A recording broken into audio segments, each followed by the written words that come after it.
നമസ്കാരം. ജന്മഭൂമിയിലേക്ക് സ്വാഗതം. പ്രധാനമന്ത്രി നരേന്ദ്രമോദി പ്രകടന പത്രിക പുറത്തിറക്കി. സർക്കാരിന്റെ ക്ഷേമ പദ്ധതികളുടെ ഗുണഭോക്താക്കൾക്ക് പ്രകടന പത്രിക കൈമാറി. 14 ഭാഗങ്ങളുള്ള പ്രകടന പത്രികയാണ് പുറത്തിറക്കിയിരിക്കുന്നത്. റേഷൻ, വെള്ളം എന്നിവ അടുത്ത 5 വർഷവും സൗജന്യമായി നൽകുമെന്ന് BJP പ്രകടന പത്രികയിൽ പറയുന്നുണ്ട്. ആയുഷ്മാൻ ഭാരത് പദ്ധതിയിലൂടെ വില കുറഞ്ഞ മരുന്നുകളുടെ വിതരണവും വരുന്ന 5 വർഷ കാലയളവിലും തുടരും. ഒരു രാജ്യം ഒരു തിരഞ്ഞെടുപ്പ് നടപ്പാക്കും. വനിതാ സംവരണ നിയമം നടപ്പാക്കും.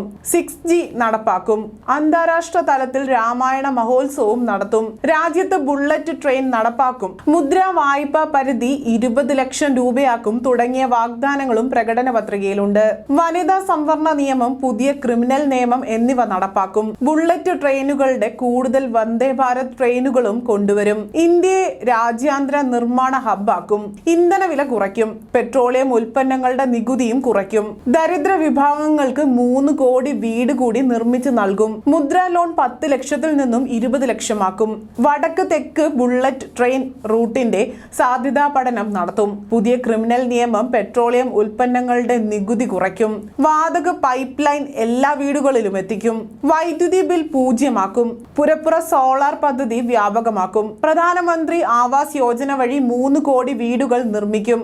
ട്രാൻസ്ജെൻഡറുകളെ ആയുഷ്മാൻ ഭാരത് പദ്ധതിയിൽ ഉൾപ്പെടുത്തും. ഭിന്നശേഷിക്കാർക്ക് PM ആവാസ് യോജന വഴി വീടുകൾ നൽകും. അഴിമതികൾക്കെതിരെ കർശന നടപടിയെടുക്കും തുടങ്ങിയ വാഗ്ദാനങ്ങളും പ്രകടന പത്രികയിലുണ്ട്. BJPയുടെ പ്രകടന പത്രിക ഊന്നൽ നൽകുന്നത് വികസിത ഭാരതത്തിന്റെ 4 തൂണുകൾക്കാണെന്ന് പ്രധാനമന്ത്രി പറഞ്ഞു. ഗരീബ്, യുവ, അന്നദാന എന്നിവർക്കാണ് BJPയുടെ പ്രകടന പത്രിക പ്രാമുഖ്യം നൽകുന്നത് എന്നും അദ്ദേഹം പറഞ്ഞു. കഴിഞ്ഞ 10 വർഷത്തിനിടയിൽ BJPയുടെ പ്രകടന പത്രികയിലെ ഓരോ കാര്യങ്ങളും ഗ്യാരണ്ടിയായി നടപ്പിലാക്കിയിട്ടുണ്ട് എന്നും മോദി വ്യക്തമാക്കി. BJP അധ്യക്ഷൻ JP നദ്ദ, ആഭ്യന്തരമന്ത്രി അമിത് ഷാ, പ്രതിരോധ മന്ത്രി രാജ്നാഥ് സിംഗ് എന്നിവരുടെ സാന്നിധ്യത്തിലാണ് സങ്കൽപ് പത്ര എന്നറിയപ്പെടുന്ന തിരഞ്ഞെടുപ്പ് പ്രകടന പത്രിക പുറത്തിറക്കിയത്.